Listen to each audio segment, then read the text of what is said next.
السلام علیکم ورحمۃ اللہ وبرکاتہ۔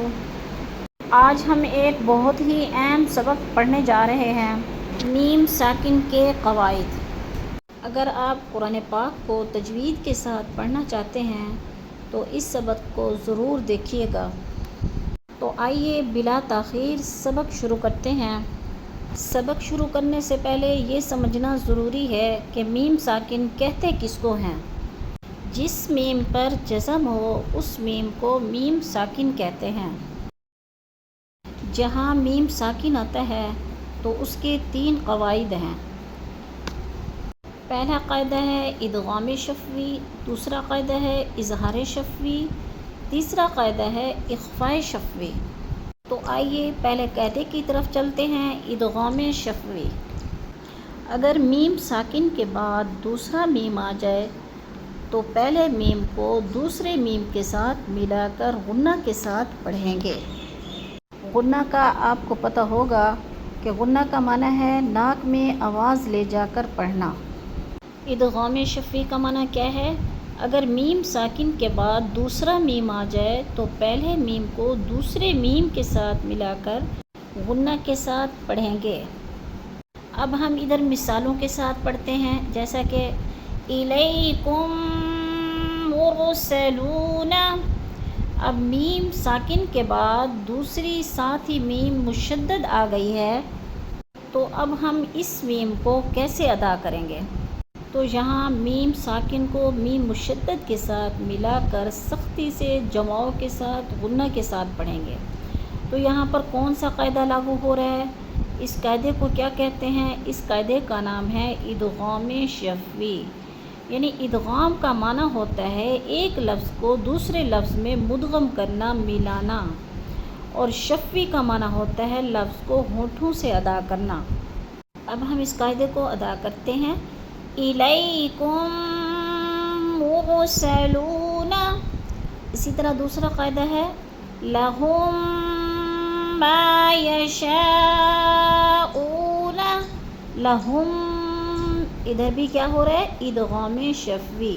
یعنی میم ساکن کے بعد میم مشدد آ گیا ہے تو میم ساکن کو میم مشدد کے ساتھ ملا کر پڑھیں گے، یعنی ادغام کریں گے، یعنی غنہ کریں گے، ملائیں گے۔ ملانا کیسے ہے؟ غنے کے ساتھ ملانا ہے، جیسے الیکم کم، دیکھیں ناک میں آواز جا رہی ہے، الیکم غنہ کر رہے ہیں، الیکم مرسلون۔ اب ہم دوسرا قاعدہ سیکھتے ہیں، اخفاء شفوی۔ اب ہم اس کے بارے میں جاننا ہے کہ اخفاء شفوی کہتے کس کو ہیں۔ اگر میم ساکن کے بعد حرف با آ جائے تو میم کی آواز کو ہونٹوں کے ساتھ چھپا کر غنے کے ساتھ پڑھیں گے، اس کو کہتے ہیں اخفاء شفوی۔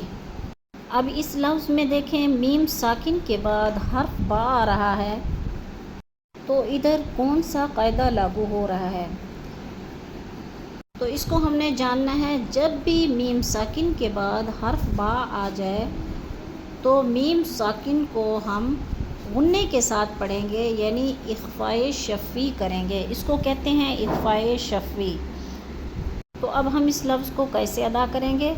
جیسے ہم بربہم۔ اب ہم میں دیکھیں آواز کو ناک میں چھپا رہے ہیں، ہم بربہم، اس کو کہتے ہیں اخفاء شفوی۔ اب ہمارے 2 قاعدے کمپلیٹ ہو گئے ہیں۔ پہلے نمبر پر ادغام شفوی، وہ بھی ہم نے سیکھ لی ہے اچھے سے۔ اب دوسرے نمبر پر ہم نے سیکھا ہے اخفاء شفوی، اس کو بھی ہم نے اچھی طرح سیکھ لی ہے الحمدللہ۔ اب ہم تیسرے قاعدے کی طرف چلتے ہیں۔ اب تیسرا قاعدہ ہے اظہار شفوی۔ اب ہم نے سیکھنا ہے کہ اظہار شفوی کسے کہتے ہیں۔ میم ساکن کے بعد حرف با اور میم کے علاوہ باقی کوئی اور حرف آ جائے تو میم ساکن کو بغیر غنہ کے پڑھیں گے، اس کو کہتے ہیں اظہار شفوی۔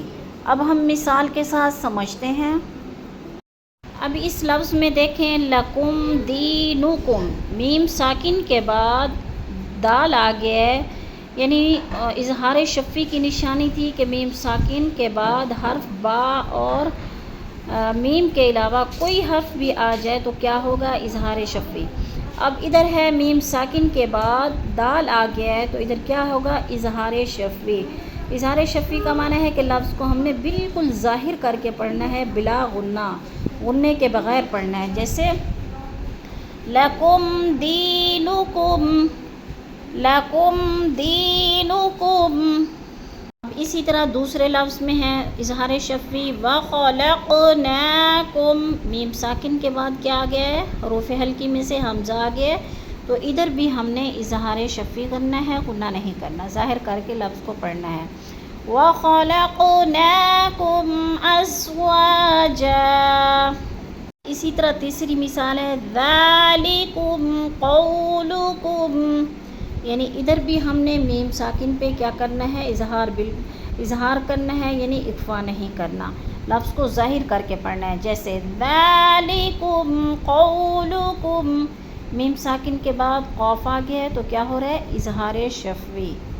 پھر ایک دفعہ میم ساکن کے قواعد کو کلیئر کر لیتے ہیں۔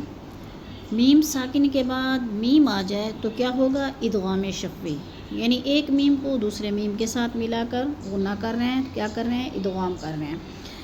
اب دوسرے نمبر پر ہے اخفاء شفوی، میم ساکن کے بعد حرف با آ جائے تو کیا ہوگا؟ اخفاء شفوی، یعنی غنے کے ساتھ اخفا کریں گے۔ اب تیسرے نمبر پر ہے اظہار شفوی۔ اظہار کا معنی ہوتا ہے کہ لفظ کو ظاہر کر کے پڑھنا۔ پچھلی ہم نے ویڈیو میں ادھر ہی پڑھا تھا کہ میم ساکن کے بعد یعنی میم اور با کے علاوہ جتنے حرف آ جائیں تو ادھر کیا ہوگا؟ اظہار شفوی، یعنی بغیر غنے کے اظہار کے ساتھ اس لفظ کو پڑھیں گے۔ آج ہم نے میم ساکن کے قواعد کو اچھی طرح سیکھ لیے ہیں الحمدللہ۔ ان قواعد کو ریوائز کرنے کے لیے قرآن پاک کھول کر ہم اچھے طریقے سے سیکھیں گے، یعنی قرآن پاک میں میم ساکن کی مثالیں کھولیں اور ان کی پریکٹس کریں۔ اگر آپ کو یہ ویڈیو پسند آئی ہو تو اس کو لائک، سبسکرائب اور شیئر ضرور کریں صدقہ جاریہ سمجھ کر، تاکہ دوسرے لوگ بھی اس نیکی سے فیض یاب ہو سکیں اور آپ لوگوں کا اس نیکی میں حصہ شامل ہو جائے۔